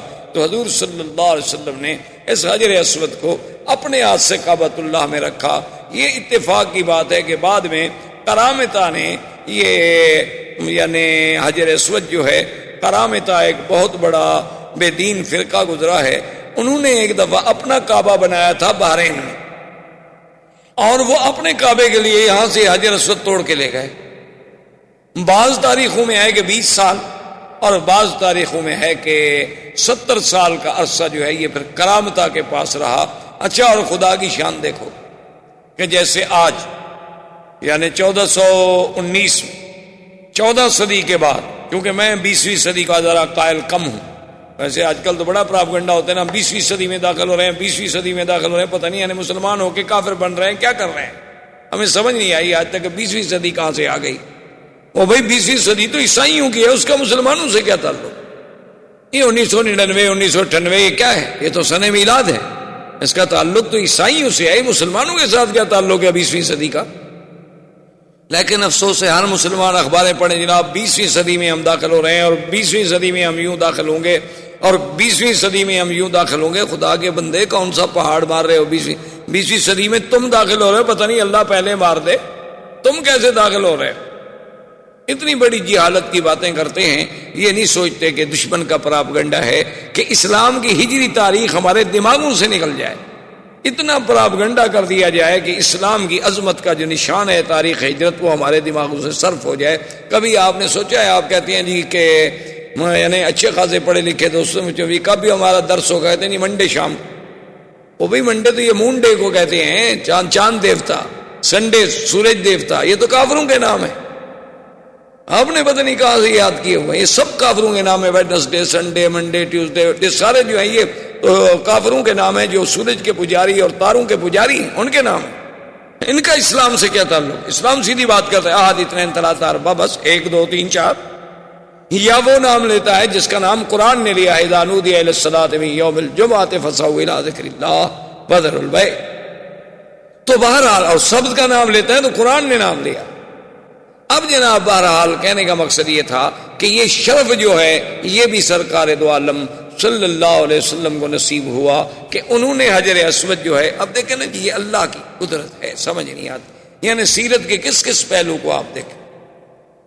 حجر اسود، اچھا زمزم پہ نظر ڈالیں، سیدنا اسماعیل کے پاؤں لگے، جبریل نے پر مارا، لیکن حضور نے جب زمزم پیا تو اپنا لعاب مبارک زمزم میں ڈال کے پھر وہ کنویں میں ڈال دیا، تاکہ قیامت تک امت کو ایک نبی کے پاؤں، ایک نبی نوری نبی حضرت جبریل کا پر اور محمد مدنی صلی اللہ علیہ وسلم کے لعاب کی برکت نصیب ہوتی ہے۔ اسی طرح حجر اسود کو دیکھیں کہ اترا آدم کے ساتھ، رکھا ابراہیم نے، پھر جوڑا محمد الرسول اللہ نے صلی اللہ علیہ وعلا آلہ واصحابہ وسلم تسلیما کثیرا کثیرا نے۔ زندگی باقی تو بات باقی۔ والسلام علیکم۔ الحمدللہ رب العالمین والصلاة والسلام علی اشرف الانبیاء وسید المرسلین سیدنا محمد وعلی آلہ واصحابہ اجمعین۔ برادران اسلام، الحمدللہ دروس سابقہ میں جو سیرت رسول پاک صلی اللہ علیہ وسلم کے ضمن میں ہم پڑھ رہے ہیں، سن رہے ہیں، حضور صلی اللہ علیہ وسلم سے قبل جزیرہ عرب کے احوال، پھر حضور صلی اللہ علیہ وسلم کی پیدائش سے قبل آپ کے بارے میں مبشرات، اشارات، ارہاسات، اور پھر حضور صلی اللہ علیہ وسلم کی ولادت با کرامت، با سعادت، با برکت و با رحمت، اور اس کے بعد حضور صلی اللہ علیہ وسلم کا زمانہ رضاعت، اور زمانہ رضاعت کے بعد حضور صلی اللہ علیہ وسلم کا واپس مکہ میں تشریف لانا، عبد المطلب کی کفالت، عبد المطلب کی اس کے بعد موت، اور پھر حضور صلی اللہ علیہ وسلم کا اپنے چچا ابی طالب کی کفالت میں منتقل ہونا، اور اسی کفالت کے دوران میں قریش مکہ کا تجدید کعبہ کا پروگرام، اللہ کے کعبے کی تعمیر، اور اس تعمیر میں بھی سرکار دو عالم صلی اللہ علیہ وسلم کی شرکت، اور حضور صلی اللہ علیہ وسلم کا اپنے ہاتھوں مبارک سے حجر اسود کی تنصیب، یہ تمام مراحل تقریباً۔ پھر حضور صلی اللہ علیہ وسلم کا سفر، آپ کا سفر تجارت، اموال خدیجہ سے اور میسرہ غلام کی معیت، اور پھر حضور صلی اللہ علیہ وسلم کی شان میں عظیم عظیم مبشرات، عظیم عظیم اشارات و علامات کا میسرہ کا دیکھنا، پھر سیدہ خدیجہ سے نکاح، اور ابی طالب نے خود ہی پھر خطبہ نکاح پڑھا اور حضور صلی اللہ علیہ وسلم کا نکاح ہوا، اور حضور صلی اللہ علیہ وسلم کا عین شباب کا دور تھا کہ آپ کی عمر مبارک 25 سال اور سیدہ خدیجہ رضی اللہ تعالی عنہا کی عمر جو تھی وہ 40 سال تھی۔ اب حضور صلی اللہ علیہ وسلم مکی زندگی میں ہیں۔ یہاں تک تقریباً ہم نے سیرت مبارک کے کچھ پہلو دیکھے، اور یہ بھی عجیب اور حسن اتفاق ہے کہ اللہ تبارک و تعالی نے ہمیں سیرت کے بیان کے لیے توفیق دی، اور اتفاق سے آج دیکھیں کہ ربیع الاول کا مہینہ بھی، تو اس مہینے میں ربیع الاول میں ہی حضور صلی اللہ علیہ وسلم کی ولادت و سعادت ہے۔ گو علماء کا اختلاف ہے، لیکن راجح قول مبارک یہی ہے کہ حضور صلی اللہ علیہ وسلم ربیع الاول ہی میں پیدا ہو۔ اب اس میں تو اختلاف ہے کہ 9 تاریخ تھی یا 12 تاریخ تھی، لیکن مہینے میں کوئی اختلاف، تو یہ بھی اللہ کی طرف سے اس نے اتفاق ہوتا ہے کہ ہم سیرت کے دروس میں یعنی ہم نے ابتدا کی، اور اللہ پاک نے ہمیں وہ بابرکت مہینہ بھی نصیب فرما دیا جس میں حضور صلی اللہ علیہ وسلم کی ولادت باسعادت۔ اب حضور صلی اللہ علیہ وسلم کا زمانہ جو کہ نبوت کے قریب آ رہا ہے، ایک ہے نبوت کا فیصلہ، یاد رکھیں وہ تو اللہ پاک اس وقت فرما چکے تھے، ابھی آدم علیہ السلام پیدا بھی نہیں ہوئے تھے۔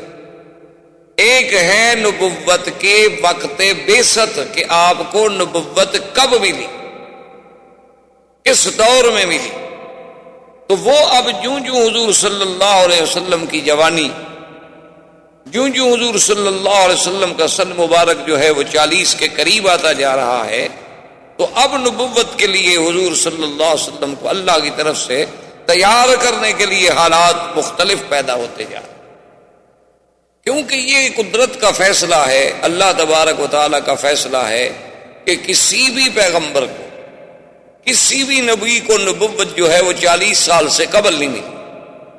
ہر پیغمبر کو جب نبوت دی جاتی ہے تو 40 سال کے بعد دی جاتی ہے، الا بعض خصائص ہیں، بعض بقائے ہیں، جیسے عیسیٰ علیہ السلام، جیسے یحییٰ علیہ السلام، کہ انہوں نے اپنی ولادت کے بعد مہد میں اللہ کے حکم سے یہ اعلان کر دیا کہ آتانی الکتاب وجعلنی نبیا، اللہ نے مجھے نبی بنایا ہے، ورنہ بعثت کا جو زمانہ ہے وہ 40 سال کے بعد ہوتا۔ اور اس میں علماء نے حکمتیں لکھی ہیں کہ 40 سال کے بعد جو ہے نا انسان کا نمو جو ہے وہ کامل ہو جاتا ہے۔ اب انسان حتی بلغ اشدہ وبلغ 40 سنہ، اب اپنی انتہا پہ پہنچ جاتا، اب کوئی چیز پھر بڑھتی نہیں، اور عقل جو ہے وہ کمال حاصل کر لیتا ہے۔ اسی لیے خدا کی قدرت ہے کہ اس 40 کے عدد میں بھی بڑی حکمتیں ہیں، کہ جیسے اللہ نے موسیٰ علیہ السلام کے لیے میقات طور پر جو یعنی وقت معین فرمایا، فَتَمَّ مِيقَاتُ رَبِّهِ 40 لَيْلَةً، 40 رات، یعنی اس 40 کے عدد میں کوئی اللہ کی حکمت ہے۔ جیسے کہ حدیث مبارک میں آتا ہے کہ جس آدمی نے 40 حدیثیں یاد کر لیں تو وہ علماء میں شمار ہوگا، وہاں بھی 40 حدیثوں کا 40 کا عدد۔ اسی طرح حضور صلی اللہ علیہ وسلم کی ایک حدیث مبارک ہے کہ جس شخص مدینہ منورہ میں 40 نمازیں ادا کی اس عالم میں کہ اس کی کوئی نماز جماعت سے نہ رہ جائے، یعنی باقاعدہ جماعت کے ساتھ مسجد نبوی میں حضور صلی اللہ علیہ وسلم کی مسجد میں ادا کرے، تو اللہ تبارک و تعالیٰ اس کو نفاق کی بیماری سے بچا لیتے ہیں، اور ایک روایت میں ہے کہ جہنم سے آزادی عطا فرماتے ہیں۔ تو وہاں بھی خدا کی قدرت ہے کہ 40 کا عدد جو ہے اللہ تبارک و تعالیٰ کو۔ اور اسی طرح علماء کرام نے یہ بھی لکھا ہے کہ جب انسان پیدا ہوتا ہے، کہ جب انسان کا وہ مادہ تولید جو ہے، وہ تخم انسانیت جو ہے، وہ جب اپنے ایک مقام معین پہ قرار مکین پہ جا کے ٹھہرتا ہے، پھر اس پر مراحل آتے ہیں کہ نطفہ ہے، پھر علقہ ہے، پھر مضغہ ہے، ثم خلقنا النطفة علقة فخلقنا العلقة مضغة فخلقنا المضغة عظاما فكسونا العظام لحما ثم انشأناه خلقا آخر۔ تو اس میں جو ترتیب ہے اس میں بھی 40 دن کا وقفہ ہے، ہر 40 دن کے بعد ایک تبدیلی ہے۔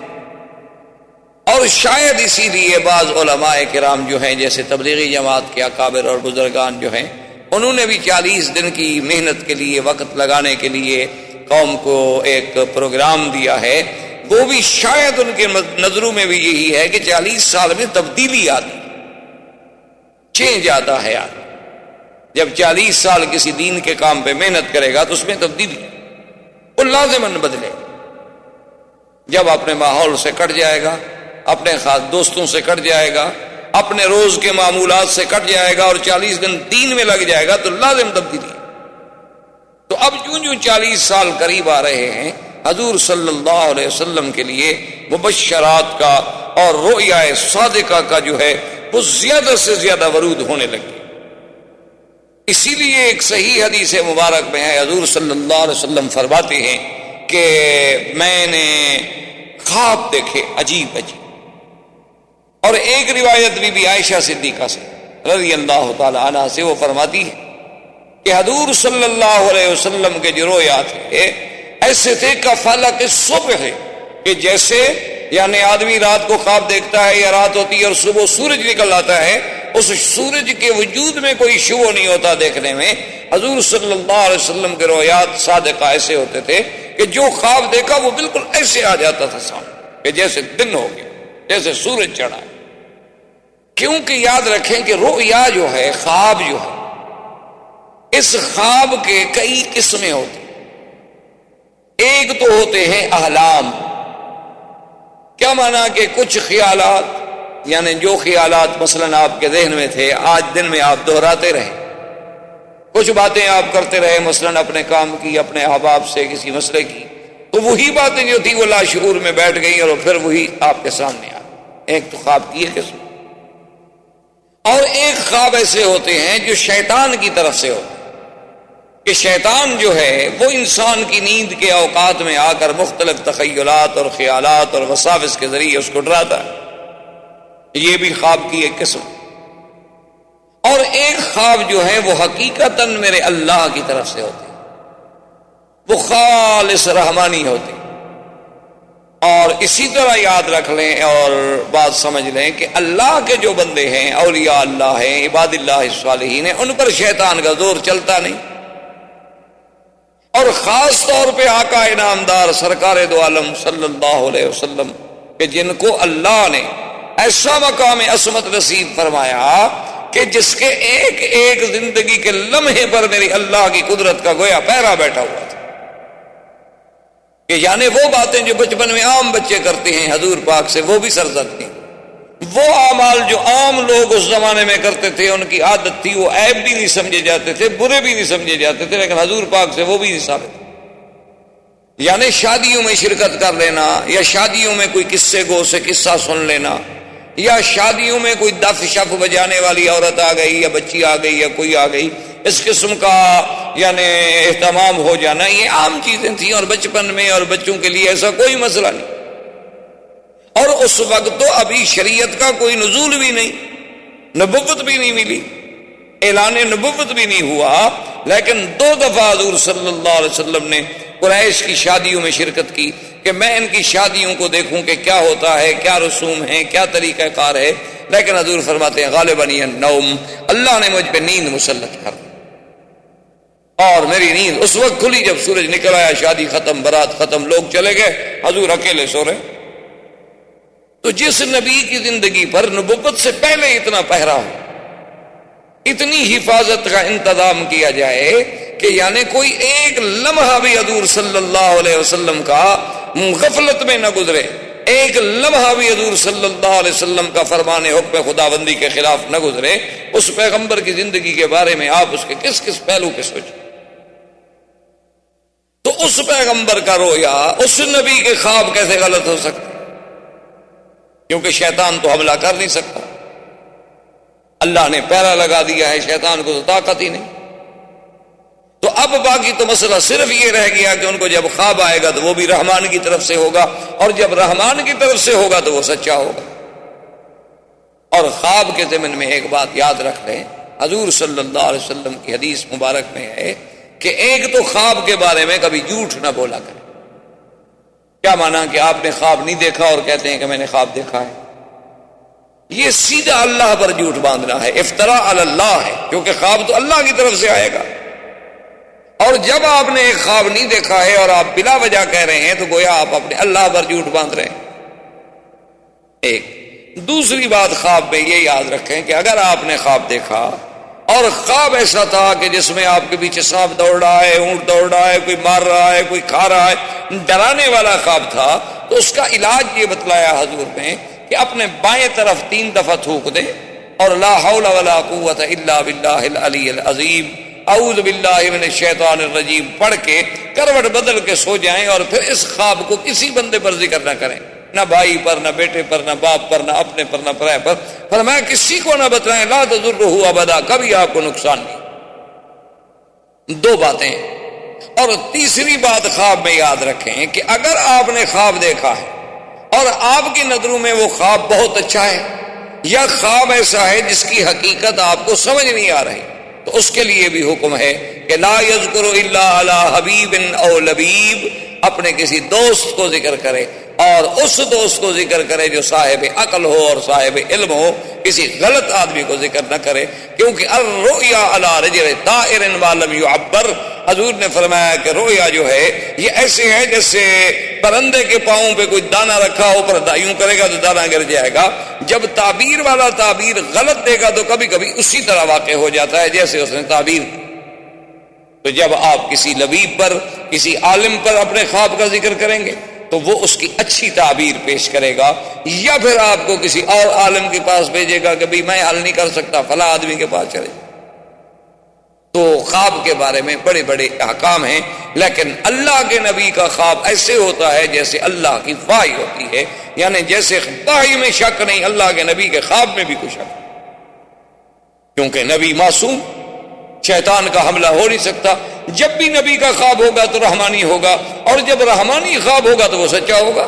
اسی لیے تو بی بی عائشہ فرماتی ہیں کہ حضور کے ایسے خواب ہوتے تھے کہ فلک صبح ایسے معلوم ہوتا تھا کہ جیسے صبح سامنے، یعنی ایسی حقیقت۔ اور اسی لیے حضور پاک نے ارشاد فرمایا ہے، یہ خواب کی بہت بڑی اہمیت ہے۔ ایک حدیث مبارک میں یہ بھی آتا ہے کہ لم یبقى من النبوۃ الا المبشرات الرؤیا الصالحہ یراها المؤمن او یرا له او کما قال النبی صلی اللہ علیہ وسلم۔ حضور نے فرمایا کہ اب نبوت تو ختم ہو گئی، اللہ نے مجھے خاتم النبیین بنا کے بھیجا، نبوت کا دروازہ بند، رسالت کا دروازہ بند، اب کچھ نہیں بچا۔ ہاں مبشرات ہیں، خواب ہیں کہ کبھی ایک عبد مومن صالح اللہ کا بندہ خود خواب دیکھتا ہے، یا اس کے لیے کوئی اور آدمی خواب دیکھتا ہے کہ بھئی میں نے آپ کے لیے یہ خواب دیکھا ہے بہت اچھا۔ کبھی آدمی اپنے لیے خود دیکھتا ہے اور کبھی اس کے لیے کوئی اور اللہ والا بندہ دیکھتا ہے۔ اور آپ نے فرمایا کہ یہ رؤیا جو ہے جز 46 جزءا من النبوت، کہ تقریباً یہ 46واں حصہ ہے نبوت کے حصے میں سے، یعنی 46واں حصہ ہے نبوت کے حصے میں سے۔ اور بدقسمتی سے اسی حدیث کو سامنے رکھ کر مرزا قادیانی نے اپنی نبوت کے لیے بھی ایک راستہ نکالنے کی کوشش کی۔ اس نے کہا کہ جب نبوت کی ایک جز تو باقی ہے، پھر نبوت بند تو نہ ہوئی، چلو 46 نہیں ہی صحیح۔ کیوں؟ دشمن تو انتظار میں ہوتا، مخالف جو ہے وہ انتظار میں ہوتا، باطل فرقے جو ہیں اسی انتظار میں بیٹھے ہوتے ہیں کہ اب مسلمانوں کے قرآن سے، حدیث سے کوئی ایک لفظ تو ہمیں ملے نا۔